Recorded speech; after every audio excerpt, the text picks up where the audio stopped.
اللہ الرحمن الرحیم. جی ہم نے پچھلے سبق میں یہ پڑھا تھا کہ اہلیت کی اقسام. ٹھیک ہے. اہلیت وجوب اور اہلیت ادا کا بھی ہم نے پڑھ لیا تھا. یعنی وہ اہلیت جس کی وجہ سے انسان جو ہے اس کے حقوق ہوتے ہیں، اس پر ذمہ داریاں ہوتی ہیں اور اس سے ادائیگی کا مطالبہ بھی ہوتا ہے. اور یہ بات ذہن میں رہے کہ اہلیت وجوب جو ہے نا اس کی اساس زندگی ہے. اسی لیے دیکھیں کہ جب وہ ماں کے پیٹ میں تھا نا تو ابھی پوری طرح وہ الگ اس کا وجود نہیں تھا، الگ اس کی پوری زندگی متحقق نہیں تھی، تو اس میں اہلیت وجوب ناقص تھی. لیکن جو ہی وہ اس کی پیدائش ہوئی تو ولادت سے لے کے وہ جتنے ادوار ہیں آپ دیکھیں ان میں اہلیت وجوب کامل ہے، کیونکہ اس کی بنیاد جو ہے وہ زندگی ہے، اور اہلیت ادا جو ہے اس کی اساس عقل ہے. یعنی انسان میں اگر عقل کامل ہوگی تو اہلیت ادا بھی کامل، اور اگر اس میں عقل جو ہے وہ یہ ناقص ہوگی تو وہ اہلیت ادا بھی اس میں ناقص ہی ہوگی. تو یہ تو ہوگی اہلیت وجوب اور اہلیت ادا کی بات. دوسری بات یہ ہے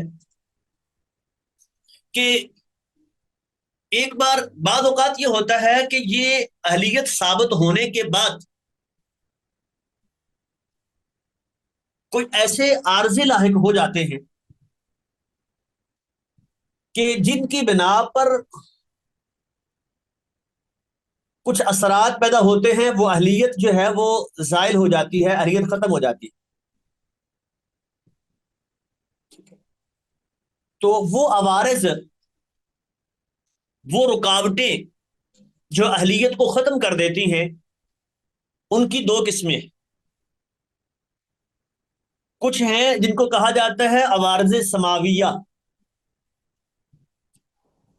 یعنی آسمان سے اترنے والے، یعنی اللہ کی طرف سے جس میں انسان کا کوئی اختیار نہیں ہے.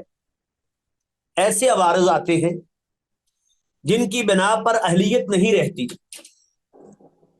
ٹھیک ہے. اور بعض اوقات وہ عوارض ہوتے ہیں جس میں انسان کو اختیار ہوتا ہے. تو پھر اس کی آگے دو صورتیں ہیں، وہ ہم آگے دیکھتے ہیں. یہاں عوارض سماویہ جو ہے نا، کہ وہ عوارض جن کی وجہ سے اہلیت نہیں ہوتی، ان میں سے مثال کے طور پہ ایک ہے پاگل پن. ایک انسان جو ہے وہ جنون اس کو بولتے ہیں، پاگل ہے. تو اب یہ جنون کسے کہتے ہیں کہ انسان کی عقل میں خلل آ جائے، جس کی وجہ سے اس کے اقوال و افعال کا اعتبار نہیں ہے، کیونکہ وہ اپنے ہوش و حواس میں نہیں ہوتا. تو اس جنون کی دو قسمیں ہوتی ہیں. ایک ہوتا ہے عارضی جنون، اور ایک ہوتا ہے اصلی. اصلی کا مطلب یہ ہے کہ شروع سے انسان پاگل ہے، بلوغت سے پہلے ہی اسی حالت میں بالغ ہوا. اب حالانکہ بالغ ہو چکا ہے، لیکن یہ عارضہ ہے جس کی وجہ سے اس میں اہلیت ادا نہیں ہوگی. ٹھیک ہے. تو دوسرا ہے عارضی، یعنی بعد میں کوئی ایکسیڈنٹ ہو گیا، اس کے دماغ پہ چوٹ آ گئی، اس کے حواس جاتے رہے، تو اسے کہتے ہیں طاری یا عارضی.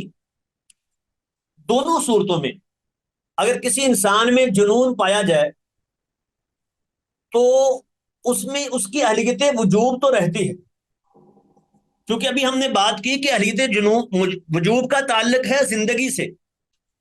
وجود سے وہ تو ہے نا جیسا بھی ہے، ہاں اہلیت ادا نہیں ہے، اس سے کسی چیز کی ادائیگی کا مطالبہ وہ نہیں کیا جائے گا، ٹھیک ہے۔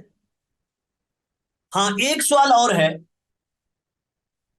کہ بعض اوقات یہ جنون یوں ہوتا ہے کہ ایک شخص کو پاگل پن کے دورے پڑتے ہیں، درمیان میں وہ ٹھیک ہو جاتا ہے، تو اگر تو یہ جنون لمبا طویل ہے، چلتا ہے مسلسل کئی ہفتے کئی مہینے، تو پھر تو عبادات اس سے ساقط۔ لیکن اگر وہ یوں ہے کہ ایک گھنٹہ اس کو دورہ پڑتا ہے، اس گھنٹے کے بعد ٹھیک ہو جاتا ہے، تو اس گھنٹے میں ظہر کی نماز کا وقت گزر گیا، تو کیا یہ نماز اس پر فرض ہوگی یا نہیں؟ تو جواب یہ ہے کہ اس سے ادائیگی کا مطالبہ نہیں تھا نا اس صورت میں، ورنہ جب ہم اہلیت وجوب کہہ رہے ہیں کہ اس کے بھی حق ہیں، اس پر بھی حق، اس کی ذمہ داریاں بھی ہیں، ہاں اس سے ادائیگی کا مطالبہ نہیں تھا، تو اس وقت اس صورت میں اس نے ادا نہیں کی، تو جب ٹھیک ہو گیا تو اب اس کو ادا کر سکتا ہے، لہذا ادا کرے۔ ہاں لیکن یہ نہیں کہیں گے کہ اگر وہ مہینہ بھر اس کو یہ مرض رہا تو پچھلے پورے مہینے کی نمازیں دہراؤ، ان کی قضا دو، یہ ہم نہیں کہیں گے کیونکہ یہ اس کے لیے مشقت ہے۔ تو یہ تو ایک ہو گیا سبب جنون جس کو بولتے ہیں۔ دوسرا وہ سبب جس کی بنا پہ انسان کی جو ہے وہ اہلیت اس میں نقص آ جاتا ہے یا ختم ہو جاتی ہے، وہ ہے، اس نے لکھا ہے احمقانہ پن۔ بعض اوقات انسان پوری طرح پاگل نہیں ہوتا، ٹھیک ہے، لیکن جسے کہتے ہیں بالکل سیدھا سادہ ہے، اس کے لیے اطاحت کا لفظ بھی بولتے ہیں، ٹھیک ہے، اور کم عقلی بھی اس کے لیے لفظ بولتے ہیں کہ اس کا فہم انسان کا قلیل ہوتا ہے۔ حواس باختہ بھی انسان ہم بولتے ہیں، اس کو حواس باختہ ہے، یہ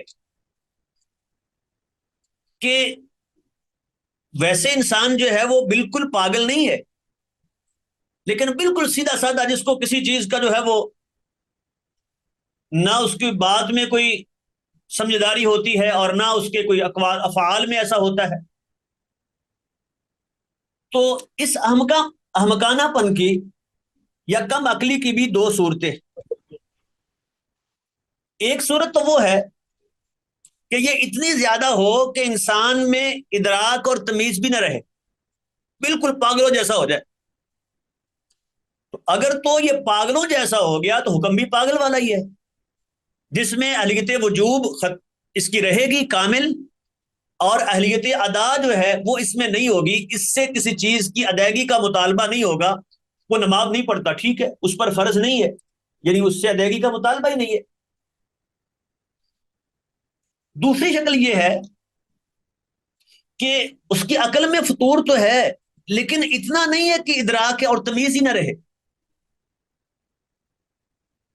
تو اس کا حکم جو ہے نا وہ ممیز بچے والا، وہ جو ہم نے سن تمیز سے لے کے بلوغت تک کا دور پڑا تھا نا، کہ جو اس کے فائدہ مند چیزیں ہوتی ہیں وہ ان کا اعتبار ہوتا ہے، جو اس کے لیے نقصان دہ ہوتی ہیں ان کا اعتبار نہیں ہوتا، اور جن میں دونوں امکان ہو، نفع اور نقصان کا، تو اس میں ولی کی اجازت کو دیکھا جاتا ہے، ولی کی اجازت کے ساتھ وہ موقوف ہوتی ہے، ٹھیک ہے۔ البتہ عبادات جو ہیں وہ اس پر فرض نہیں ہوتی، تو اگر یہ اس طرح کا ہے تو پھر یہ اس کا حکم ہوگا۔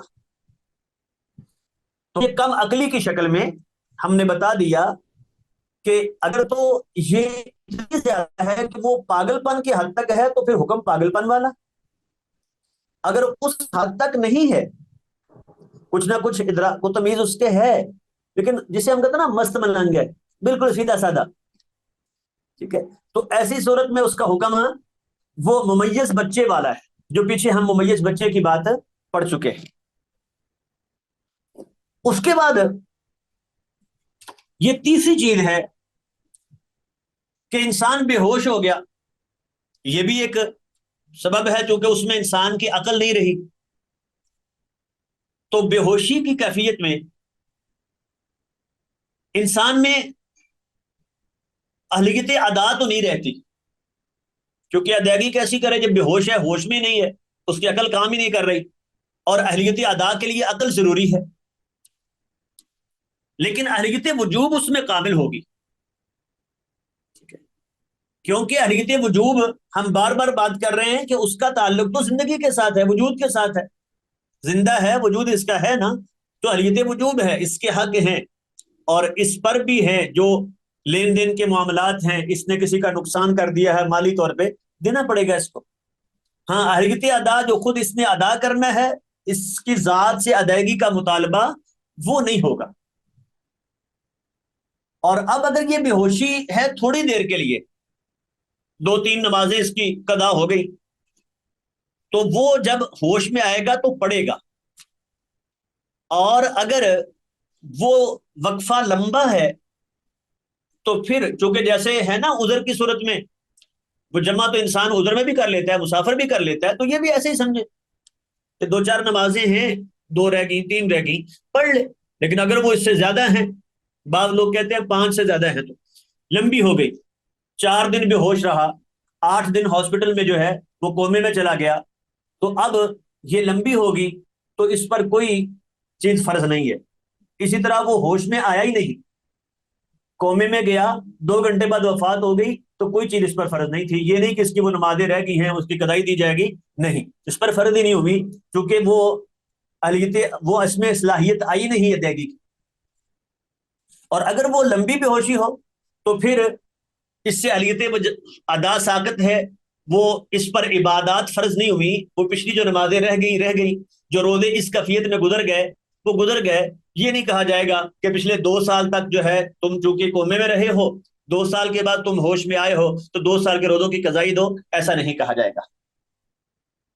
تو اب دیکھیں کہ حالانکہ عقل ویسے تو ہے، بلوغت بھی ہے، جب عقل ہو، بلوغت ہو، تو سارے افعال کا انسان ذمہ دار ہوتا ہے، لیکن دیکھیں یہ ایسے مسائل ہیں کہ جن کی وجہ سے اس کی اہلیت جو ہے وہ کامل نہیں رہی، یا اہلیت میں فرق آ گیا ہے، تو اس سے ادائیگی کا مطالبہ نہیں ہو رہا۔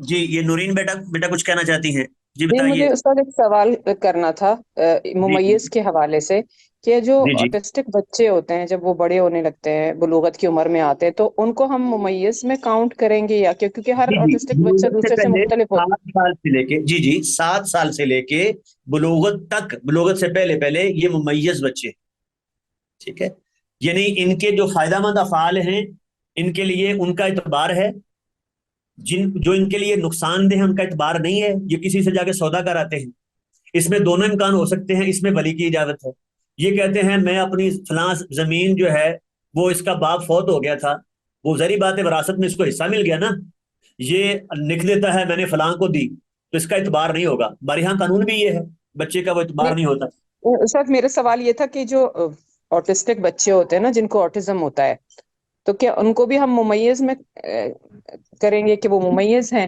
ان کی کیفیت کیا ہوتی ہے؟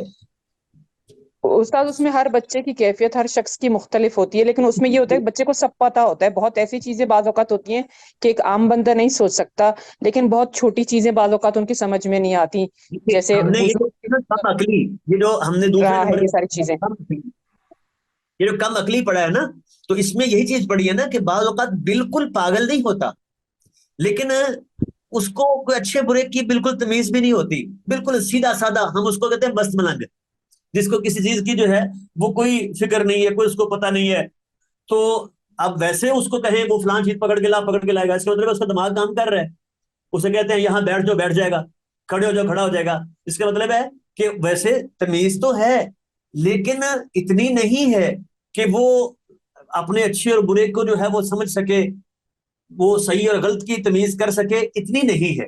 تو اس صورت میں یہ دوسرے پہلو میں آ گیا نا اس کا، کہ وہ ممیز بچے کے ساتھ وہ اس کا حکم ہوگا کہ اس کے جو فائدہ مند چیزیں ہیں، جو اس کے لیے محض نفع مند ہیں، ان کا اعتبار ہوگا، جو محض نقصان دہ ہیں ان کا اعتبار نہیں ہوگا، اور جن میں 2 پہلو ہیں ان میں ولی کی اجازت کے ساتھ ہوگا۔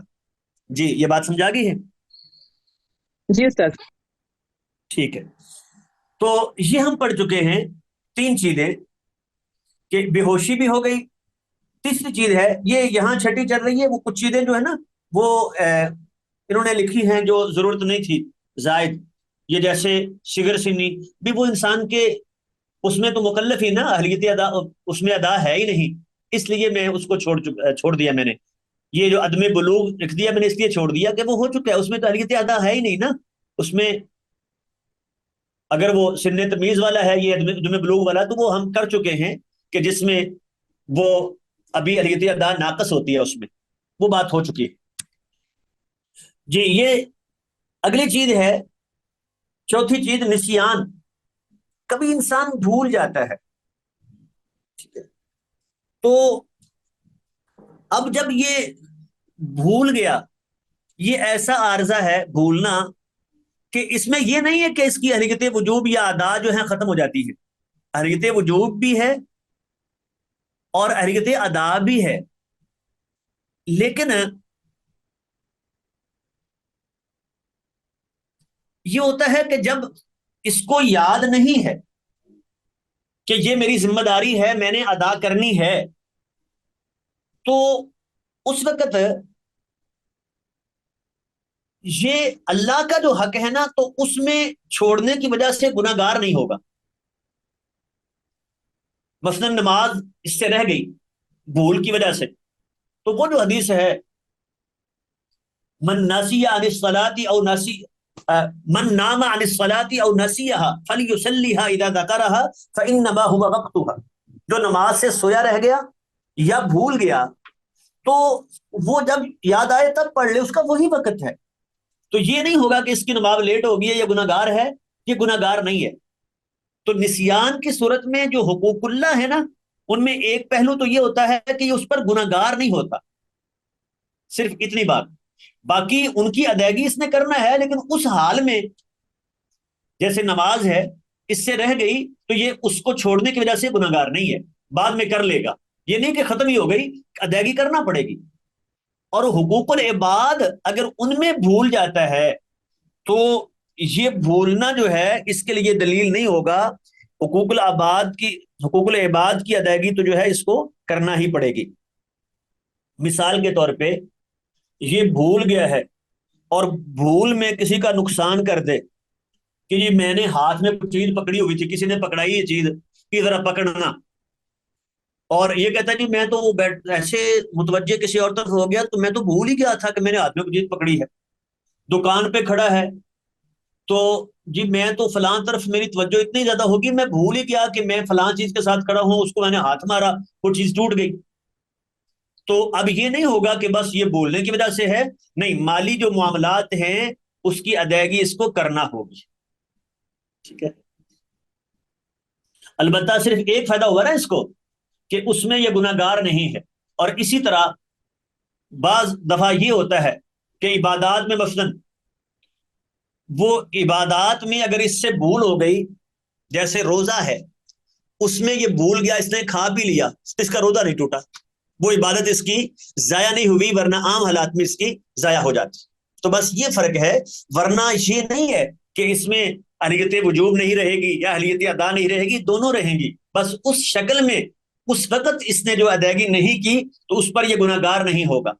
اور اسی طرح اگر وہ بھول گیا ہے تو اس کی وہ عبادت، جیسے خاص طور پہ روزے کی بات جو ہم بار بار کر رہے ہیں، تو وہ نہیں ٹوٹا، وہ عبادت اس کی جاری رہی۔ اسی طرح یہ عوارض سماویہ میں سے ایک یہ بھی ہے کہ انسان کو نیند آ گئی، تو نیند یا بے ہوشی ویسے ایک ہی چیز ہے، ہم بے ہوشی پہلے کر چکے ہیں ڈسکس، دونوں میں ایک ہی چیز ہے کہ اس میں اہلیت وجوب تو ہے کیونکہ وہ تو زندگی کے ساتھ تعلق ہے، وہ تو رہنی ہے، البتہ اس وقت جو ہے اہلیت ادا اس میں نہیں رہتی، جب اٹھے گا تو اس وقت اس کی ادائیگی کرے گا، یہ بات ہو چکی ہے جی۔ اس کے بعد ہے مرض، یہ بھی ایک عوارض میں سے ایک عارضہ یہ بھی ہے کہ انسان بیمار ہے، اب بیماری ویسے تو نہ اہلیت وجوب کے منافی ہے نہ اہلیت ادا کے، بیماری کی شکل میں انسان میں اہلیت وجوب بھی رہتی ہے، اہلیت ادا بھی رہتی ہے، ہاں اتنا ہوتا ہے کہ بعض احکام میں اس کے لیے جو ہے وہ رخصت آ جاتی ہے، ٹھیک ہے، تو گویا کہ بعض احکام میں یہ اثر انداز ہوتی ہے، تمام میں نہیں، ٹھیک ہے۔ تو مثال کے طور پہ وہ نماز کو جمع کرنا، اس کو یہ تخفیف مل گئی، رخصت مل گئی، روزہ چھوڑنے کی اس کو رخصت مل گئی۔ تو دوسری بات یہ ہے کہ اگر وہ بیماری ہو مرض الموت، تو اس صورت میں پھر ایک فرق آتا ہے کہ اس کے بعض مالی تصرفات جو ہے نا ان کو ساقط کر دیا جاتا ہے، ان کا اعتبار نہیں کیا جاتا۔ مثال کے طور پہ اس نے یہ جب قریب المرگ ہے، اس نے دیکھا میں نے تو بچنا کوئی نہیں، یہ مرض الموت، تو یہ کہتا ہے میری ساری جو جائیداد ہے وہ میں فلاں مدرسے کو دیتا ہوں، تو نہیں دے سکتا، ٹھیک ہے، کیونکہ یہ وصیت وہ تیسرے حصے میں کر سکتا ہے، اس سے زیادہ نہیں کر سکتا۔ اور وہ موت کے بعد ہے تو زندگی میں بھی، اب اس وقت جب یہ مرض الموت میں مبتلا ہے تو یہ وارثوں کو محروم کرنے کے لیے گویا کہ اب وارثوں کا حق ایک طرح کا اس پہ ثابت ہو چکا، تو اب یہ ان کے حق میں جو ہے ظلم نہیں کر سکتا، ان کو جو ہے اس سے محروم نہیں کر سکتا۔ تو اگر کوئی ایسا یہ کام کرتا ہے جن میں وارثوں کو نقصان ہوتا ہے، ٹھیک ہے، مثال کے طور پہ ایک ہے یہ نکاح کر لیتا ہے، تو اب جب اس نے نکاح کیا تو ایک بیوی کا اضافہ ہو گیا، وارثوں کے وراثت میں فرق آ جائے گا، تو اس میں اختلاف ہے کہ اس کے نکاح کا اعتبار ہوگا یا نہیں، اور اعتبار ہوگا یہ حق مہر میں سارا مال ہی اس کو دے دیتا ہے، تو کیا یہ بات اس کی قابل تسلیم ہوگی، یا صرف وہ مہر مثلی تک جو ہے وہ دے سکتا ہے یا ایک تہائی تک دے سکتا ہے، اس مسئلے میں اختلاف۔ تو اس بارے میں کہتے ہیں کہ صحیح بات تو یہ ہے کہ نکاح اس کا ہو جائے گا، ٹھیک ہے، وراثت بھی اس کو عورت کو ملے گی، لیکن حق مہر جو ہے نا اگر تو وہ مثلی سے کم ہے تو ٹھیک ہے، اگر مہر مثلی یعنی جتنا اس خاندان میں عام چلتا ہے اس سے زیادہ دے رہا ہے تو پھر وہ وارثوں کی اجازت کے ساتھ ہوگا، ویسے کہیں گے کہ اس سے زیادہ کا اعتبار نہیں ہے، گویا کہ اس نے باقیوں کو محروم کرنے کے لیے حق مہر اس کو زیادہ دیا ہے۔ اسی طرح یہ مریض جو ہے وہ اپنی بیوی کو طلاق دے دیتا ہے تاکہ اس کو وراثت میں سے کچھ نہ ملے، تو وہ بیوی اس کی وراثت میں حصے دار ہو، یہ اس کو محروم نہیں کر سکتا، حتیٰ کہ اگر اس نے طلاق بائنہ دے دی ہے تب بھی اس میں اختلاف ہے۔ تو اور صحیح بات یہی ہے کہ اگر اس نے اس کو محروم کرنے کے لیے وراثت سے طلاق دی ہے تو وہ وراثت میں حصے دار ہوگی، یہ اس کو محروم نہیں کر سکتا۔ تو بیماری میں یہ خاص احکام ہو گئے کہ عام حالات میں تو ٹھیک ہے، بیماری کی صورت میں صرف رخصتیں آتی ہیں، ورنہ نہ اس میں اہلیت وجوب کو ختم ہوتی ہے نہ اہلیت ادا۔ ہاں اگر وہ مرض الموت ہو بیماری تو پھر اس میں بعض تصرفات پر پابندی ہو جاتی ہے، وہ جو ہے اگر یہ ان میں اپنے مال کو ضائع کرتا ہے، کسی کو دیتا ہے ورثاء کو محروم کرنے کے لیے، تو ان کا اعتبار نہیں کیا جاتا۔ جی اس کے بعد چھٹی چیز ہے وہ موت، یہ بھی عوارض سماویہ میں سے ہے، آسمانی عارضہ، آسمان سے فیصلہ جس میں انسان کا اختیار نہیں ہے۔ تو اب جب انسان مر گیا تو یہ بات تو پکی ہے کہ اہلیت ادا اس کی ختم ہو گئی، ٹھیک ہے، کیونکہ اہلیت ادا تھی نا کہ جس میں عقل و امتیاز ہو اور وہ ادائیگی کر سکے، تو جب یہ فوت ہی ہو گیا تو وہ عقل و امتیاز کہاں گیا، یہ کون سی ادائیگی کر سکتا ہے؟ اس لیے اس صورت میں اس میں اہلیت ادا تو نہیں رہتی، گویا کہ اب اس نے خود کسی چیز کو ادا، اس سے کوئی مطالبہ نہیں، شریعت کا مطالبہ ختم ہو گیا۔ لیکن اہلیت وجوب جو ہے وہ اس میں باقی ہے یا وہ بھی ختم؟ تو اس حوالے سے کچھ تفصیل ہے۔ ایک تو یہ ہے کہ بعض لوگ یہ کہتے ہیں کہ یہ بھی ختم، جو ہی یہ فوت ہوا تو اب اس میں اہلیت وجوب بھی نہیں رہی، ناکامل ہے نہ ناقص ہے، بالکل. لہذا اگر اب اس نے کوئی قرضے وغیرہ دینے ہیں اور اس نے مال بھی نہیں چھوڑا تو کوئی اس کے ذمہ نہیں رہا. ٹھیک ہے. ہاں اگر مال چھوڑا ہے تو پھر اس سے ادائیگی کی جائے گی. دوسرا قول یہ ہے کہ وہ کمزور تو پڑ گیا ہے اہلیت وجوب، لیکن کچھ باقی ہے، لہذا اس کے مال سے اگر زکوٰۃ ہے تو ادا کی جائے گی. اسی طرح وہ قرض ہے تو وہ اس کے ذمے باقی ہے، اس نے مال نہیں بھی چھوڑا تب بھی اس کی طرف سے یہ اس کے ذمے ہے، کیونکہ اس میں اہلیت وجوب کمزور طور پہ تو ہے نا، وہ اس کے ذمے ہے جب تک اس کی طرف سے ادا نہ کیا جائے.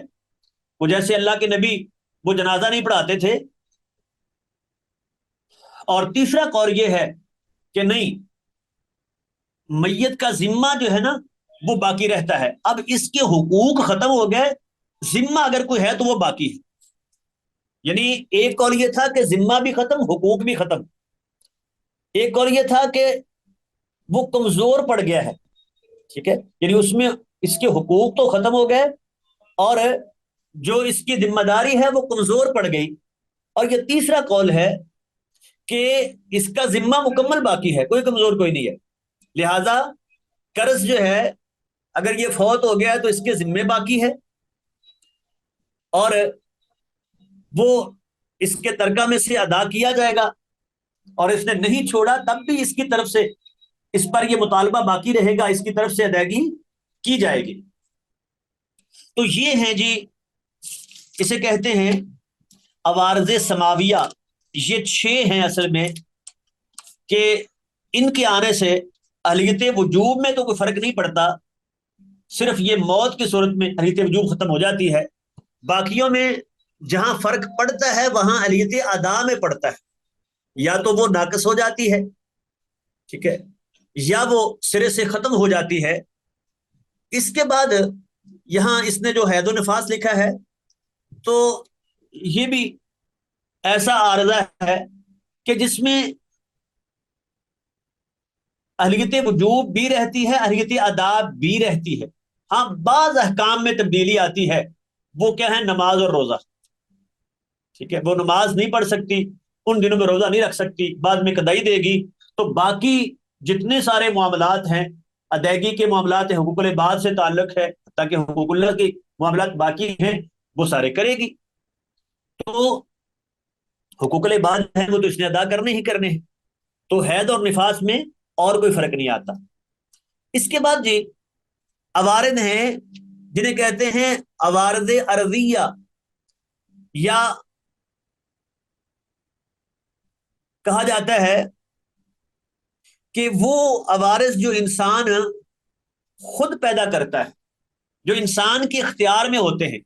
وہ عوارض سماویہ وہ تھے جو انسان کے اختیار میں نہیں ہیں.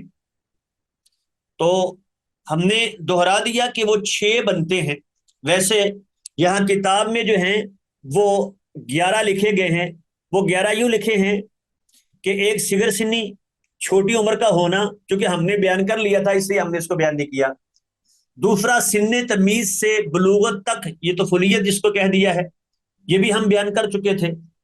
یہ تیسرے سے ہم نے شروع کیا، پاگل پن، جنون جس کو کہا، یہ احمقانہ پن، کم عقلی کہا جس کو. تو اسی طرح یہ بے ہوشی، نسیان، اور نسیان، بے ہوشی اور نیند کو ایک کر لیں تو چونکہ دونوں کا حکم ایک ہی ہے، پھر بیماری ہے، موت ہے، اور حید اور نفاس کو وہ الگ الگ کریں گے تو یوں 11 انہوں نے بنائے ہیں. تو یہ تو ہیں عوارض سماویہ جس میں انسان کا اختیار نہیں ہے. اب ہیں عوارض وہ ارضیہ بھی کہا جاتا ہے، جس کا تعلق زمین سے ہے، یا یوں کہتے ہیں کہ جن کا تعلق انسان سے ہے، انسان کے اپنے پیدا کرتے ہیں، کردہ ہیں. البتہ آگے پھر ان کی 2 قسمیں ہیں. کچھ وہ ہوتے ہیں کہ جو مکلف کی اپنی ذات کی وجہ سے ہو، اس کا سبب یہ خود ہو، اور کچھ وہ ہوتے ہیں جن کا تعلق اس کی ذات سے نہیں ہوتا بلکہ کوئی دوسرا جو ہے اس کا سبب بنتا ہے، یہ خود اس کا سبب نہیں بنتا. ٹھیک ہے. تو اب جو خود اس کی ذات سبب ہے اس کا، ان میں سے پہلا ہے جہالت، کہ انسان کو اگر کسی بات کا علم نہیں ہے، کسی قانون کا ضابطے کا علم نہیں ہے، تو کیا یہ عذر اس کا ہے کہ اس سے ادائیگی، اس کو گناہ نہ ہو؟ اس نے نماز نہیں پڑھی، کہتا مجھے پتہ ہی نہیں تھا کہ نماز فرض ہے. اس نے زکوٰۃ نہیں دی، مجھے پتہ ہی نہیں ہے کہ زکوٰۃ فرض بھی ہوتی ہے. شراب پی لی، کہتا ہے مجھے نہیں پتا تھا کہ شراب حرام ہوتی ہے. تو کیا اس کا یہ عذر جو ہے وہ مانا جائے گا اور وہ اللہ کے ہاں گنہگار بھی نہیں ہوگا؟ اور اگر وہ دنیا میں اس کی سزا ہے تو جیسے شراب کی سزا ہے، تو کیا اس کو وہ کوڑے نہیں مارے جائیں گے؟ تو اس میں تفصیل ہے کہ ایک وہ شخص ہے جو دارالاسلام میں رہتا ہے، اسلامی معاشرے میں رہتا ہے. اسلامی معاشرے میں رہتے ہوئے اگر کوئی شخص یہ دعویٰ کرتا ہے کہ یہ قانون جو معاشرے میں عام ہے وہ دیکھتا رہا اپنی آنکھوں سے، پھر وہ کہتا ہے کہ مجھے تو اس کا پتہ ہی نہیں تھا، تو اس کی یہ بات اعتبار نہیں کیا جائے گا. اب ہیں عوارض عرضیہ یا عوارض مکتسبہ بھی ان کو کہا جاتا ہے، مکتسبہ. تو عوارض عرضیہ یا مکتسبہ جو خود انسان کے اختیار میں ہوں، پھر ہم نے کہا کہ ان کی دو قسمیں ہیں. ایک وہ ہیں کہ جو مکلف خود اس کی وجہ سے ہو، ٹھیک ہے، اس کی اپنی ذات اس کا سبب ہو، اور دوسرا ہے جو کسی دوسرے کے سبب سے ہو. تو یہ جو پہلی قسم ہے نا، کہ جس میں خود اس کی اپنی ذات اس کا سبب بنے، ان میں سے ایک چیز ہے جہالت. تو کیا جہالت جو ہے یہ اہلیت کے منافی ہے یا نہیں؟ یہ عذر شمار کیا جائے گا کہ اس کی بنا پر اس نے اگر بعض افعال نہیں کیے تو اس کا نتیجہ یہ ہے کہ جو شخص دار اسلام میں جو رہتا ہے نا، اسکرین نظر نہیں آ رہا. سکرین نہیں نظر آ رہی؟ نہیں استاد. دیکھتا ہوں، میں دیکھ لیتا ہوں. اچھا، اسکرین شیئر، ٹھیک ہے جی. اب نظر آ رہی ہے جی؟ جی استاد. جی ٹھیک ہے. تو دارالاسلام میں اگر مسلمانوں کے معاشرے میں رہتا ہے تو وہ کہے کہ مجھے نماز کی فرضیت کا علم نہیں، یا یہ ہے کہ شراب کی حرمت کا مجھے علم نہیں، تو یہ بات قابل اعتبار نہیں ہوگی. ٹھیک ہے. ہاں اگر وہ دارالحرم میں رہتا ہے، کافروں کے ہاں رہتا ہے، تو چونکہ وہاں اسلامی جو عبادات ہیں یا اسلامی شاعر جو ہیں وہاں تو معروف نہیں ہے، تو وہاں اگر وہ دعویٰ کرتا ہے کہ مجھے شراب کی حرمت کا علم نہیں تھا، میں نے اس لیے شراب پی ہے، تو اس کا یہ عذر قابل تسلیم ہوگا، اس کو جو ہے وہ اس کی سزا نہیں ملے گی. تو یعنی یہ بھی ایک عذر ہے.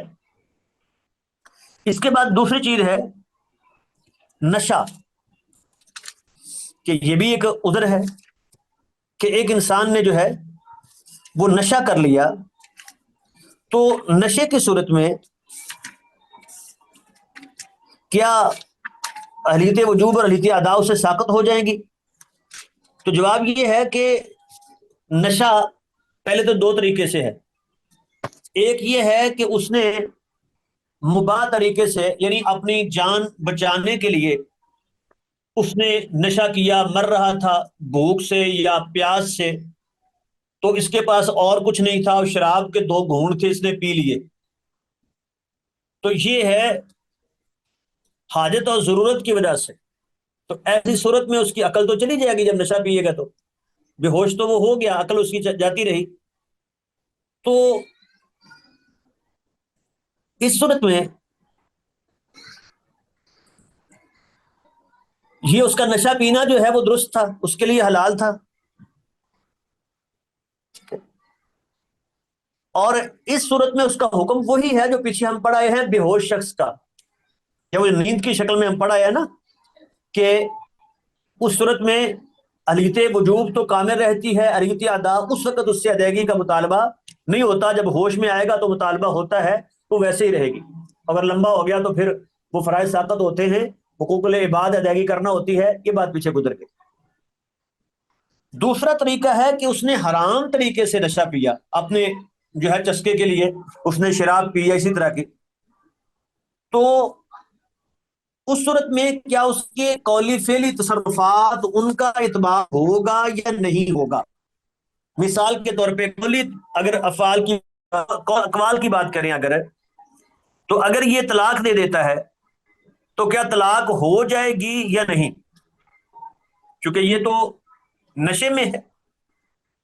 اب اگر کہتے ہیں کہ چونکہ خود اس نے یہ اپنے اوپر ظلم کیا ہے، خود یہ گناہ کیا ہے، خود یہ کیفیت اپنے اوپر طاری کی ہے، لہذا یہ اپنے اقوال و افعال کا ذمہ دار ہے، تو اس نے جو طلاق بولی ہے طلاق ہو گئی، ایک موقف یہ ہے۔ لیکن دوسرا موقف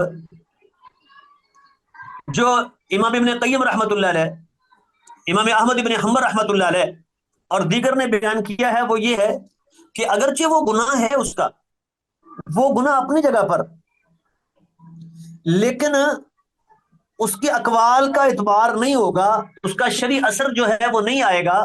مطلب یہ ہے کہ اگر وہ اس کیفیت میں طلاق دے دیتا ہے تو اس طلاق کا جو ہے وہ اعتبار نہیں کیا جائے گا۔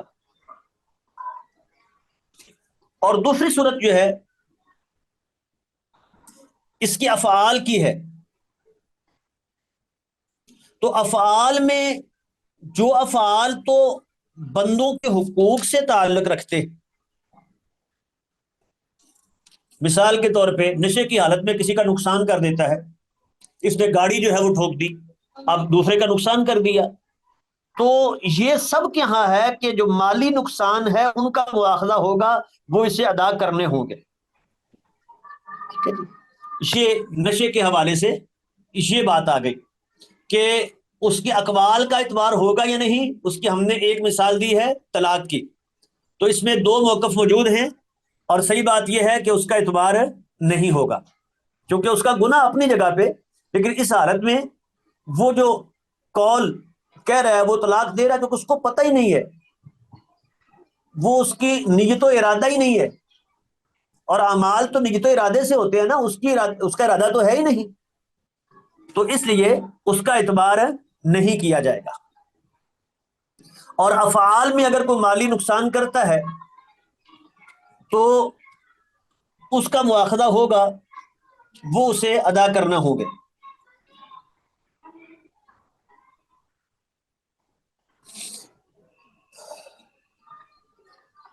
تو آگے ہے ہزل، یہ دوسری چیز ہے کہ اگر مذاق میں کوئی یہ بات کرتا ہے، ہزل کہتے ہیں جو انسان سنجیدگی میں نہیں بلکہ مذاق میں بات کرتا ہے، تو کیا اس بات کا اعتبار ہوگا جب یہ اپنے قول و فعل کا ذمہ دار ہے؟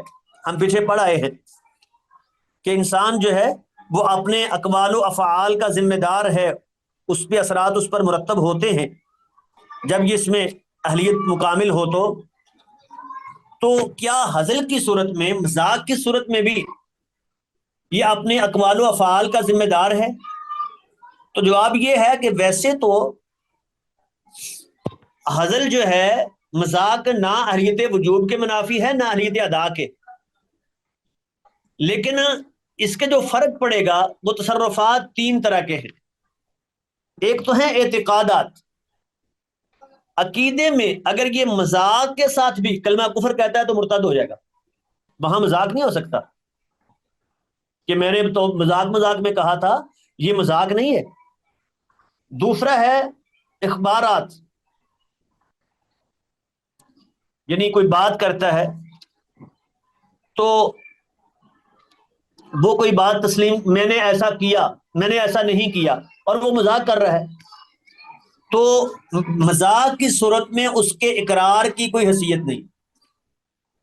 ٹھیک ہے، خرید و فروخت کی بات ہو رہی ہے اور وہ کہتا ہے کہ بھائی میں نے تو مذاق میں کہا تھا ٹھیک ہے میں خرید لیتا ہوں، میں نے خریدا، تو ایسی صورت میں مذاق کی وجہ سے اس کا یہ بے باطل، بے ختم جو ہے اس کا اعتبار نہیں ہوگا۔ تیسرا ہے جسے ہم کہتے ہیں ایجادات یا انشاءات، تو اس کی دو قسمیں ہیں. کچھ وہ ہیں جن میں مذاق کی وجہ سے وہ چیزیں باطل نہیں ہوتی.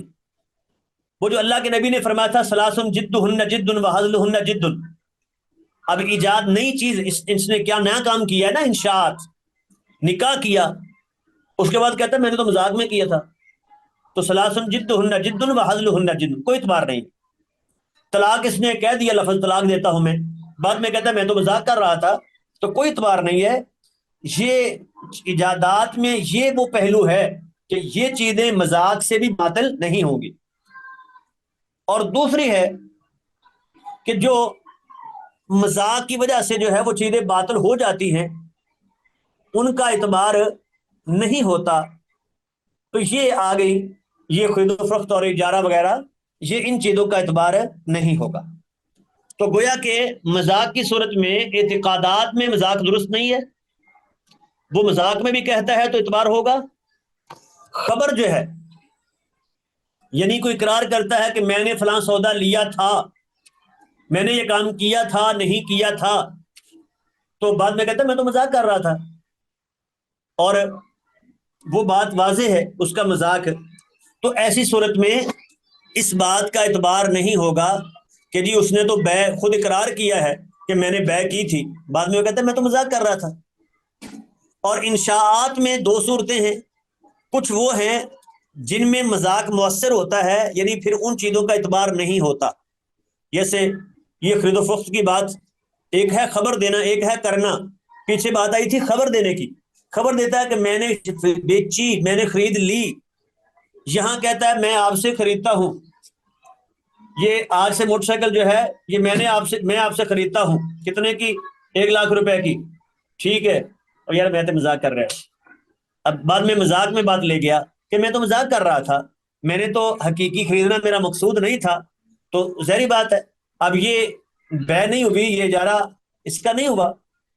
البتہ نکاح اور طلاق اور اطاق یہ وہ چیزیں جن میں اللہ کے نبی نے فرما دیا تھا کہ ثلاث جدہن جد وہزلہن جد، ان میں سنجیدگی بھی سنجیدگی ہے اور مذاق بھی سنجیدگی ہے. ان میں جو ہے وہ اس کے مذاق کا اعتبار نہیں ہوگا. تو آگے چوتھی چیز اس نے سفر بیان کی ہے. سفر کوئی خاص ایسا عارضہ نہیں ہے، اس میں تو صرف تخفیف آتی ہے کہ نماز قصر کر سکتا ہے، اور کوئی اس میں فرق نہیں پڑتا.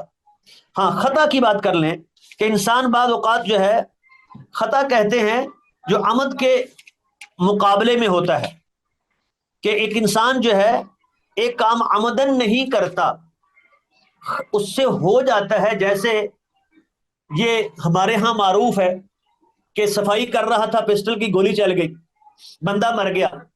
اب مارنا مقصد نہیں تھا اس کا، بندہ وہ تو اپنی صفائی کر رہا تھا. اسی طرح دھکا لگا یا کسی چیز پہ گرا، وہ چیز ٹوٹ گئی.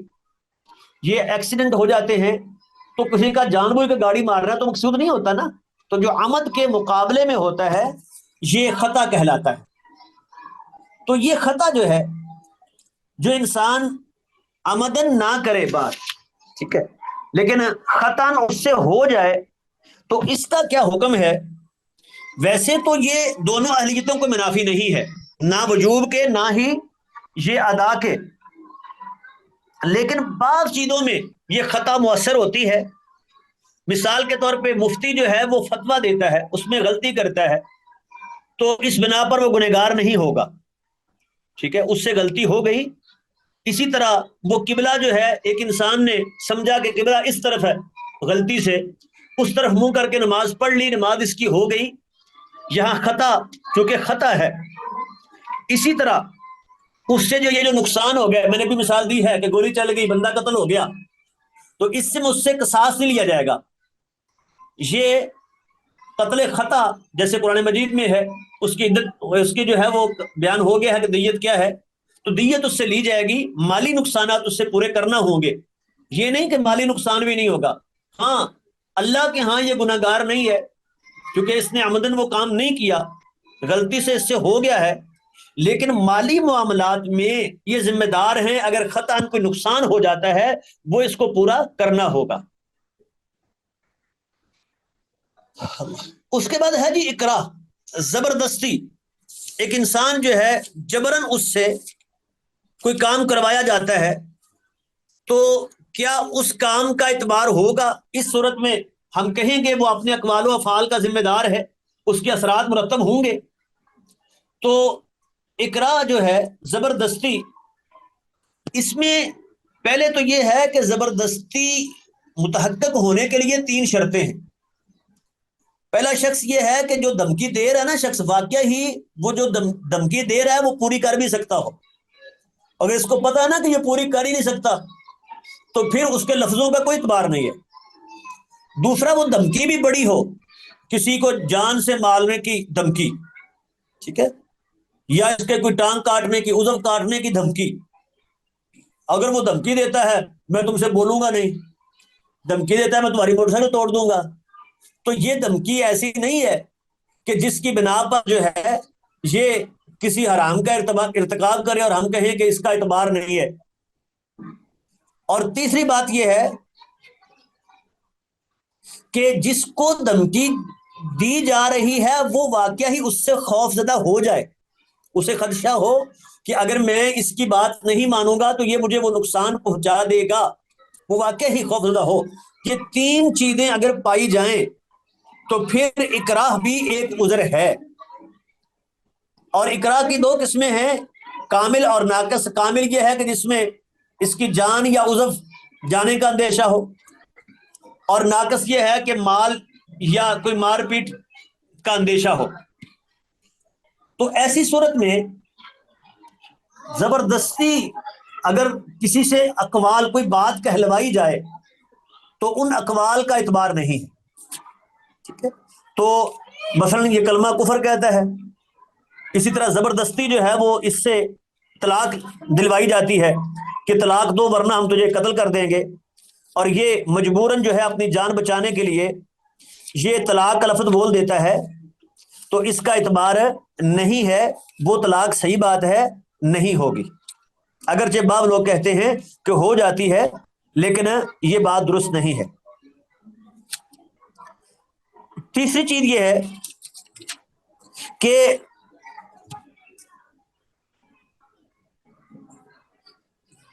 اس کے افعال، اگر وہ کوئی ایسا کام زبردستی کرتا ہے تو افعال میں ایک تو وہ ہیں کہ جو ایسے کام ہیں جو ضرورت کے وقت خود جائز ہو جاتے، جیسے یہ شراب پینا، انسان اگر ویسے مر رہا ہے تو پی سکتا ہے، تو ایسے افعال وہ اگر زبردستی سے کروائے جاتے ہیں تو یہ گنہگار نہیں ہوگا اللہ کے ہاں. یا جن میں رخصت آ جاتی ہے جیسے کلمہ کفر کہنا، وہ بھی کہہ لیتا ہے تو یہ اللہ کے ہاں گنہگار نہیں ہوگا. لیکن اگر اس سے کہا جاتا ہے کہ زبردستی فلاں کو گولی مارو ورنہ میں تجھے مار دوں گا، تو ایسی صورت میں یا بدکاری کرو، تو ایسے افعال جو ہے یہ نہیں کرے گا، چونکہ اب یہ اس کی جان جائے یا دوسرے کی جان جائے تو جان برابر ہے. یہ اپنی جان بچانے کے لیے کسی دوسرے کی جان جو ہے اس کو داؤ پہ نہیں لگا سکتا. تو ایسے افعال اگر کرتا ہے تو یہ ذمہ دار ہوگا اور اس کی سزا کا مستحق ہوگا. السلام علیکم ورحمۃ اللہ وبرکاتہ.